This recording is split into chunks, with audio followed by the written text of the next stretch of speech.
एक लड़की की बड़े धूमधाम से शादी होती है। शादी के बाद वह ससुराल जाती है। ससुराल में उसे खूब दुलार प्यार मिलता है। दाम्पत्य जीवन आगे बढ़ रहा होता है खुशी पूर्वक। कुछ समय के बाद घर में एक नन्हे मेहमान का आगमन होता है बेटी के रूप में। घर में मानो खुशियों के चार चांद लग गए हों। लेकिन उस महिला के जिंदगी में एक तूफान आता है जब उसकी सारी खुशी बिखर जाती है एक क्षण में। उस पर दुखों का पहाड़ टूट जाता है। उसके पति की मृत्यु हो जाती है। पति के मृत्यु के बाद फिर समय धीरे धीरे आगे बढ़ता है।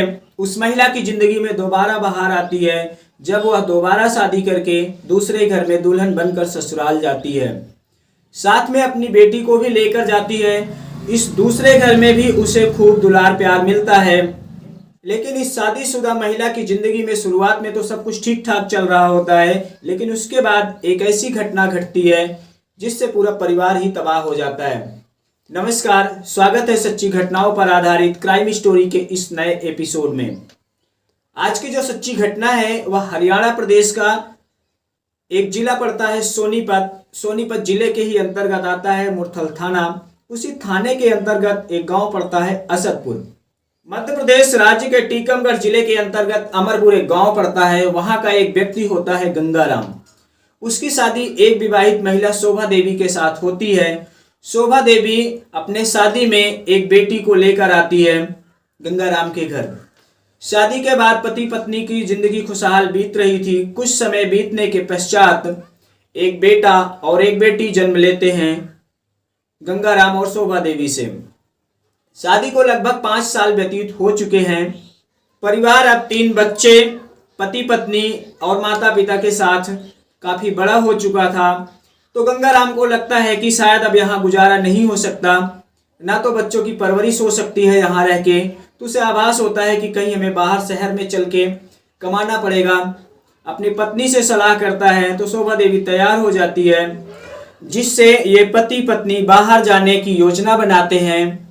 तो शोभा देवी कहती है कि सबसे बड़ी बेटी जो साथ में लेकर आई है पहले पति से, नीतू देवी होती है। उसकी उम्र उस समय लगभग 11 वर्ष के आसपास होती है। उसे अपने दादा दादी के पास छोड़ देती है और अपने 2 छोटे बच्चों को लेकर पति के साथ हरियाणा शहर के असदपुर गांव में आकर रहने लगते हैं।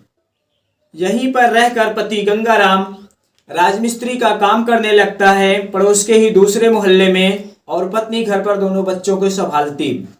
एक दिन गंगाराम शाम को काम से घर वापस आता है तो पत्नी शोभा देवी कहती है कि हमें यहाँ पर आए हुए अब लगभग 2 से 3 साल हो चुके हैं, तो बड़ी बेटी नीतू को भी हम यहीं बुला लें।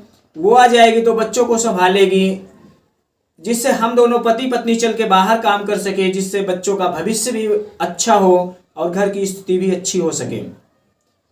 तो पत्नी की बात मानकर गंगाराम हाँ कर देता है और 2023 में बेटी नीतू को टीकमगढ़ से वापस लेकर आता है हरियाणा के सोनीपत में, जहां पर वह रह रहा था। अब जो 2 बच्चे पहले से थे, एक बेटा और एक बेटी। बेटी आस्था होती है जिसकी उम्र होती है लगभग 4 साल। बेटा ऋतिक होता है जिसकी उम्र होती है लगभग 3 साल।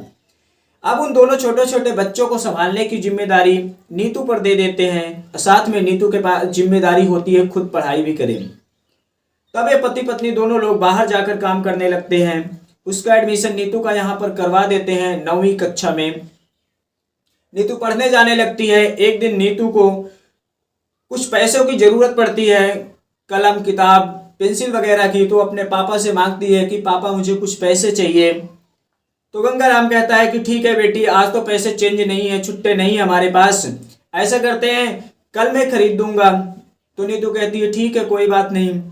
दूसरे दिन काम कर रहे गंगाराम ने अपने पत्नी शोभा देवी को कुछ पैसे दिया और वापस घर पे भेज दिया कि जाओ बेटी को पेन पेंसिल किताब खरीद देना।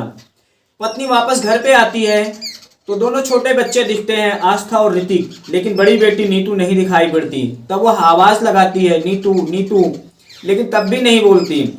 फिर परेशान होती है, पड़ोसियों से पूछती है, घर में जो रह रहे छोटे बच्चे उनसे पूछती है, नहीं बता पाते। तो वह ऊपर छत पे जाकर देखती है तो वहां पर नीतू लेटी हुई थी। उसे लगता है कि शायद सो रही है। जगाने की कोशिश करती है लेकिन शरीर में कोई हलचल नहीं होती। तब वह रोने लगती है। उसके रोने की आवाज सुनकर मकान मालिक भगत राम भी ऊपर छत पर जाता है। जो आसपास के लोग होते हैं वो भी रोने की आवाज़ सुनकर आ जाते हैं। काफ़ी लोग इकट्ठा हो जाते हैं। फिर सब लोग आनन फानन में उसे लेकर अस्पताल पहुंचते हैं। जब अस्पताल पहुंचते हैं, डॉक्टर चेक करते हैं तो कहते हैं यह तो काफ़ी पहले मर चुकी है। मृत्यु की खबर गंगाराम तक पहुंचती है। वह भी काम छोड़कर भागा भागा सीधा अस्पताल पहुंचता है। दोनों पति पत्नी दहाड़े मारकर रो रहे थे।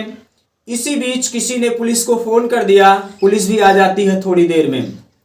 पुलिस जब पूछताछ करती है तो गंगाराम और शोभा देवी बताने की स्थिति में नहीं होते हैं। जो आसपास जो साथ में गए हुए लोग होते हैं उनसे पूछती है, मकान मालिक होता है उससे पूछती है, तो वो लोग भी संतुष्टजनक बात नहीं बता पाते। फिर पुलिस डॉक्टर से पूछती है।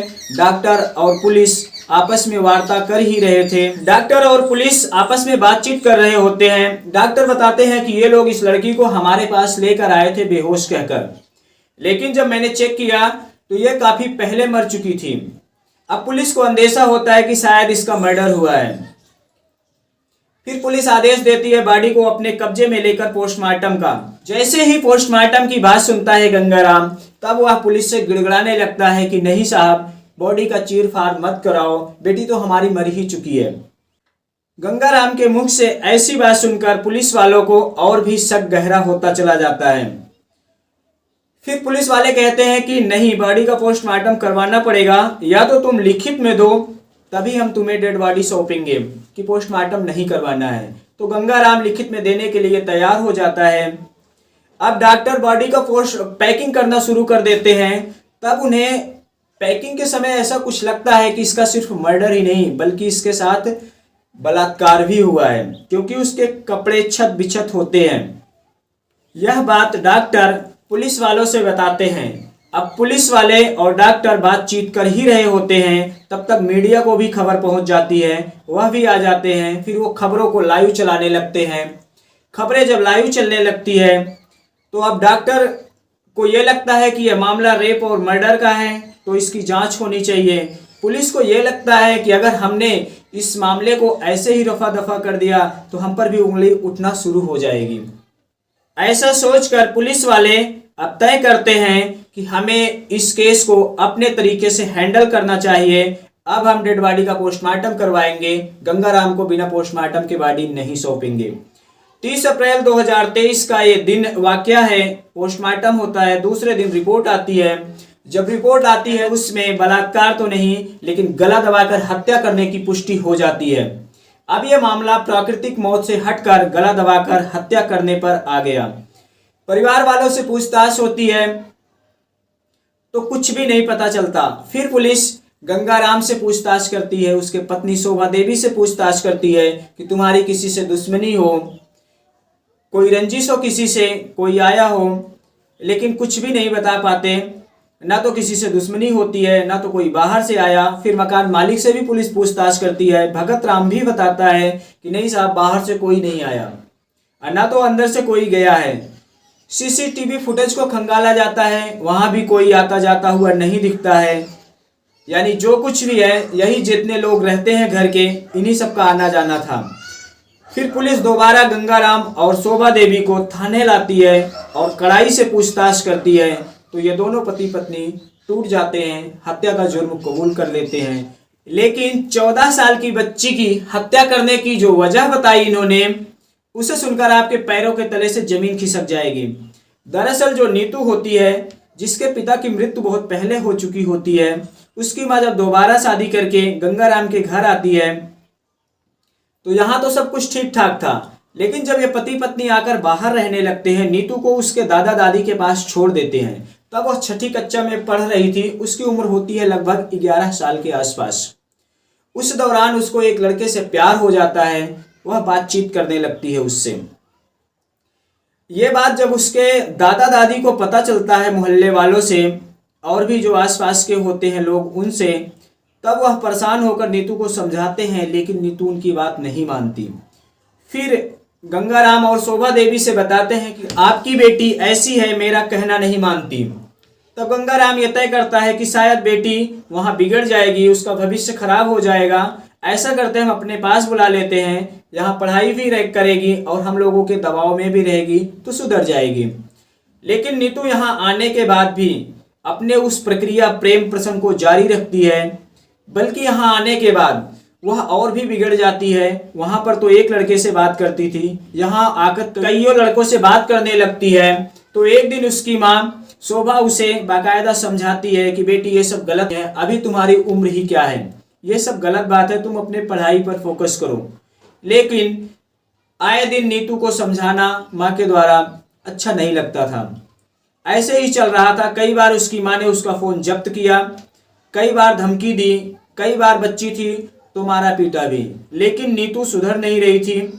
तो गंगाराम और शोभा देवी साथ में बच्चे सब लोग 29 अप्रैल 2023 के रात में खाना खा रहे थे। फिर गंगाराम ने नीतू को समझाना चाहा कि बेटी ये सब छोड़ दो, तुम अपने पढ़ाई पर फोकस करो। लेकिन बिगड़ चुकी नीतू पिता की आज्ञा का उल्लंघन किया और जवाब दिया कि मुझे जो कुछ करना है मैं कर रही हूँ, तुम्हें जो कुछ करना हो करो, मैं नहीं सुधरूंगी। ऐसा बोलकर वह अपने कमरे में सोने चली जाती है। तब पति पत्नी को आभास होता है कि शायद अब यह हमारे हाथ से निकल चुकी है, अब हमारे बस में नहीं आने वाली है। फिर उस रात दोनों एक ऐसा खौफनाक प्लान बनाते हैं कि अब इसको ही रास्ते से हटा दिया जाए। 30 अप्रैल सुबह की बात होती है, भोर की।